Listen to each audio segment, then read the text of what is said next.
नमस्कार बच्चों, मैं आपकी हिंदी शिक्षिका और आज हम पुनः पढ़ेंगे वसंत भाग 2 से पार्ट 2 दादी माँ। तो आधा हम पढ़ चुके हैं और आधा आज हम इसको पूरा करेंगे। तो इसमें लेखक ने दादी माँ के प्रेम के बारे में बताया है कि दादी माँ जब बच्चे छोटे थे, जब लेखक छोटे थे तो कोई भी गलती करने पर दादी माँ के आंचल में छिप जाते थे और दादी माँ उनको डांट खाने से बचा लेती थी। तो ऐसे ही एक इसके अंदर पैराग्राफ दिया है। किशन के विवाह के दिनों की बात है। विवाह के 4-5 रोज पहले से औरतें रात रात भर गीत गाती हैं। विवाह की रात को अभिनय भी होता है।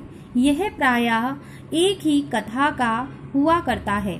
उसमें विवाह से लेकर पुत्रों उत्पत्ति तक के दृश्य दिखाए जाते हैं। सभी पाठ औरतें ही करती हैं। मैं बीमार होने के कारण रात में ना जा सका। मेरा ममेरा भाई राघव दलान में सो रहा था। वह भी बारात आने के बाद पहुंचा था।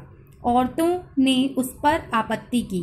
तो इसमें क्या बताया है कि किशन के विवाह के दिनों की बात है। जब किशन भैया का विवाह हुआ था तब विवाह के 4-5 दिन पहले से ही औरतें क्या करती थी, गीत गाती थी। और उस जो गीत होता था मतलब एक नाटक के रूप में होता था, अभिनय के रूप में होता था और उसमें पूरा विवाह से लेकर बच्चे तक होने तक का पूरा उसके अंदर दृश्य होता था और ये सारा जो दृश्य था वो औरतें ही करती थी। तो लेखक बताते हैं कि वो बीमार थे, इस कारण वो शामिल नहीं हो सके थे, मगर उनका जो ममेरा मामा का जो उनका मामा का बेटा यानी उनका ममेरा भाई राघव था वो भी बारात के आने के बाद ही पहुंचा था। तो जब वो पहुंचा था तो औरतों ने बहुत ज़्यादा आपत्ति दिखाई, यानी कि उन्होंने मना किया कि नहीं, यहाँ पर बच्चों का कोई काम नहीं है, यहाँ लड़कों का कोई काम नहीं है। तो दादी माँ बिगड़ी। दादी माँ ने उनको डांटा औरतों को कि लड़के से क्या पर्दा, लड़के और ब्रह्मा का मन एक सा होता है। तो उन्होंने क्या कहा, लड़के और मतलब छोटे बच्चे और ब्रह्मा एक समान होते हैं। मुझे भी पास ही एक चारपाई पर चादर उड़ाकर दादी माँ ने चुपके से सुला दिया था। तो वहीं पर ही दादी माँ ने क्या किया, लेखक को भी चारपाई पर सुला दिया चुपके से।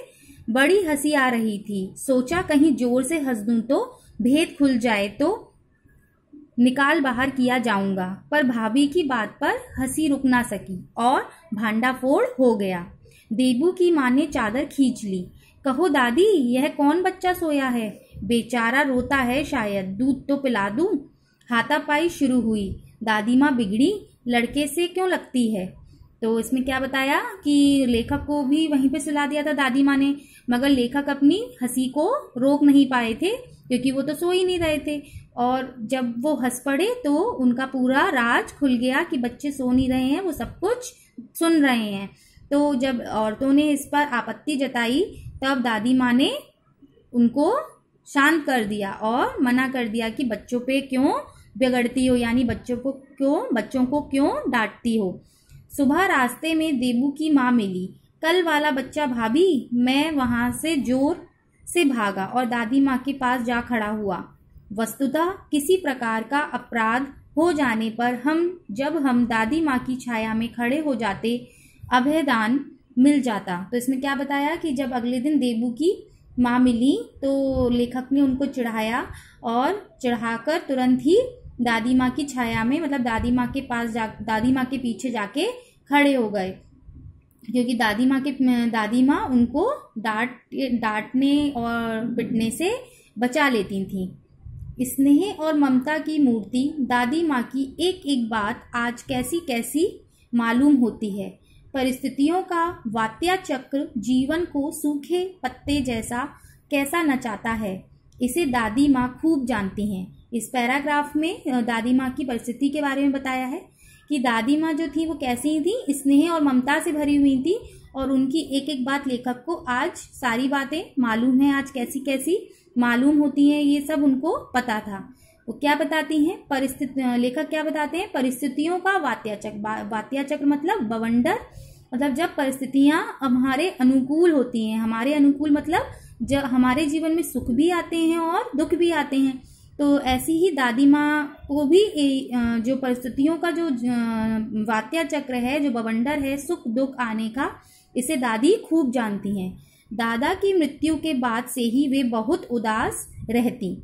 संसार उन्हें धोखे की टट्टी मालूम होता। दादा ने उन्हें स्वयं को धोखा दिया। दादा ने उन्हें स्वयं जो धोखा दिया, वे सदा उन्हें आगे भेजकर अपने पीछे जाने की झूठी बात कहा करते थे।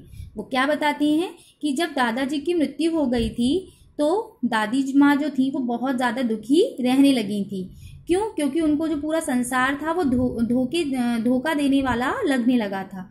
क्यों लगने लगा था उनको धोखे देने वाला? क्योंकि जो दादाजी थे वो हमेशा दादी माँ को कहते थे कि मैं क्या है कि वो मतलब वो उनके बाद जाएंगे, यानी वो उनके बाद मरेंगे और दादी माँ पहले जाएंगी। मतलब सदा उन्हें आगे भेजकर अपने पीछे जाने की झूठी बात कहा करते थे, यानी पहले दादी खत्म होंगी उसके बाद दादाजी जाएंगे। मगर ऐसा उन्होंने धोखा दिया था, दादाजी तो पहले ही खत्म हो गए।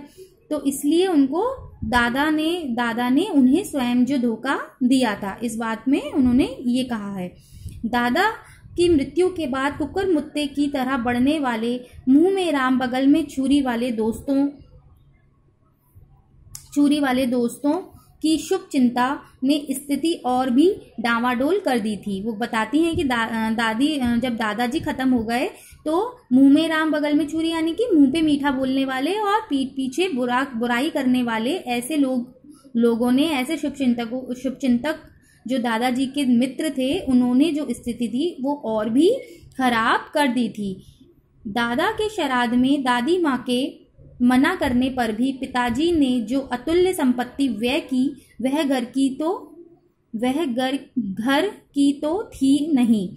उन्होंने क्या किया था, जब दादाजी खत्म हो गए थे तो उनका श्राद्ध में इतना पैसा खर्च किया पिताजी ने कि जो अतुल्य संपत्ति थी, मतलब कि लोगों से कर्जा लेकर भी उन्होंने दादाजी के श्राद्ध में बहुत ज्यादा धन व्यय किया।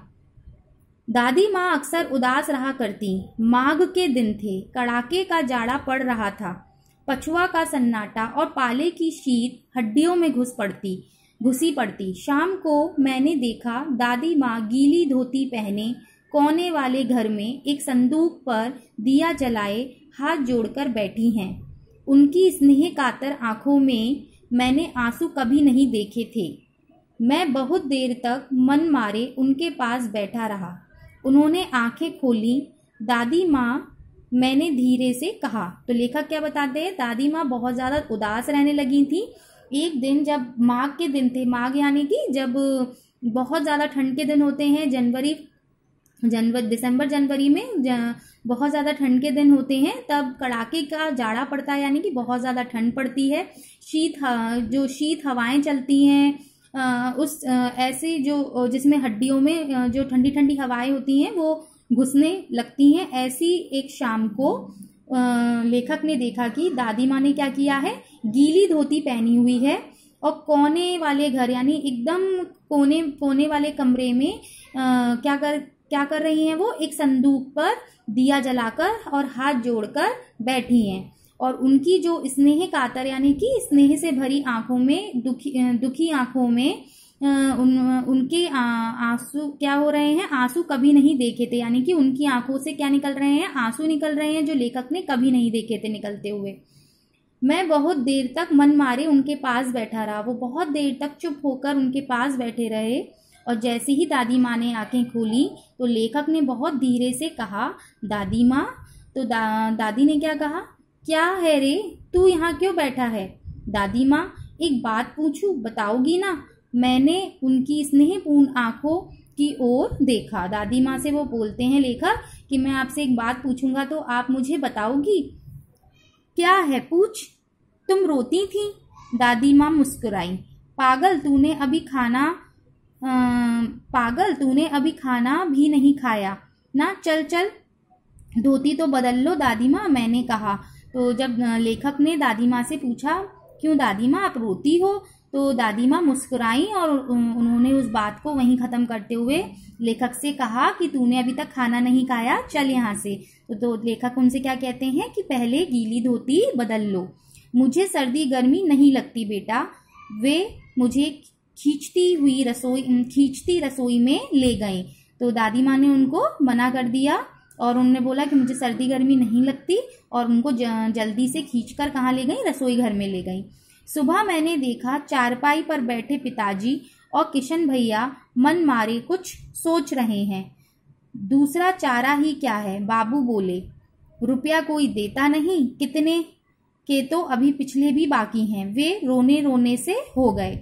अगले दिन जब लेखक ने देखा सुबह उठकर कि पिताजी और किशन भैया कुछ सोच रहे हैं, और इतने में बाबू बोले कि मेरे पास अब रुपए पैसे नहीं हैं, कितने देनदार हैं जिनको पैसे अभी देने हैं और बहुत कर्जा अभी बाकी है, और वे रोने रोने से हो गए थे। तो दादी माँ, रोता क्यों है रे? दादी माँ ने उनका माथा सहलाते हुए कहा, मैं तो अभी हूं ही। उन्होंने संदूक खोलकर एक चमकती सी चीज निकाली। तेरे दादा ने यह कंगन मुझे इसी दिन के लिए पहनाया था। उनका गला भर आया। मैंने इसे पहना नहीं, इसे सहेज कर रखती आई हूँ। यह उनके वंश की निशानी है। उन्होंने आंसू पोंछकर कहा, पुराने लोग आगा पीछा सब सोच लेते हैं बेटा। तो उसमें क्या बोलती हैं दादी माँ? दादी माँ अपने बेटे को समझाते हुए बोलती हैं कि रोता क्यों है, रोने वाली कोई बात नहीं है। और वो अपने संदूक में से सोने के कंगन निकालकर अपने बेटे को देती हैं और बोलती हैं कि ये तेरे दादा ने इसीलिए निकाल कर रखे थे। क्यों निकाल के रखे थे? कि कभी कोई ऐसी परिस्थिति आती है, बुरा समय आता है, तो इसको देकर हम सारा कर्जा मुक्त हो सकें या अपनी परेशानी को दूर कर सकें। तो इस लाइन में यही बोलते हैं कि पुराने लोग आगा पीछा सब सोच लेते थे बेटा। सचमुच मुझे दादी माँ श्राप भ्रष्ट देवी सी लगी। धुंधली छाया विलीन हो गई। मैंने देखा दिन काफी चढ़ आया है। पास के लंबे खजूर के पेड़ से उड़कर एक कौवा अपनी घिनौनी काली पांखें फैलाकर मेरी खिड़की पर बैठ गया। हाथ में अब भी किशन भैया का पत्र कांप रहा है। काली चींटियों सी कतारें धूमिल हो रही हैं। आंखों पर विश्वास नहीं होता। मन बार बार अपने से ही पूछ बैठता है, क्या सचमुच दादी माँ नहीं रही? तो इस पूरे पैराग्राफ में दादी माँ के लेखक पहले पैराग्राफ में जो उन्होंने बताया था कि उनको दादी माँ धुंधली धुंधली सी दिखाई, उनको एक आंखों में एक धुंधली धुंधली सी छाया नजर आ रही है। तो इसी में आगे बताते हैं कि जो वो छाया थी वो क्या हो गई है, अब विलीन हो गई है, यानी कि दूर होती जा रही है, दिखाई देना बंद हो गई है।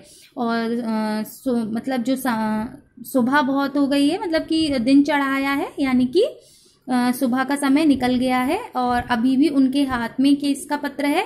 किशन भैया का पत्र है, जिसपे लिखा है कि दादी माँ की मृत्यु हो गई है। तो यह सुनकर उनकी लेखक की आंखों में आंसू आ गए हैं, और आंसू भर आने से जो पत्र पे जो भी लिखा हुआ है वो कैसा हो गया है, चींटियों, ऐसा लग रहा है जैसे चींटियों की कतारें, यानी चींटियां चल रही हैं, क्योंकि आंखों में आंसू आ गए हैं, जिसकी वजह से उन्हें कुछ भी दिखाई नहीं दे रहा है और उनको विश्वास ही नहीं हो रहा है कि सचमुच दादी माँ नहीं रही। तो ये पूरा पाठ हमारा हो चुका है, आपको समझ में आया होगा। इस पाठ को पूरा और अच्छे से एक बार आप पढ़ेंगे तो आपको और अच्छे से समझ में आएगा। तो अब हम नए पाठ को लेके शुरू करेंगे।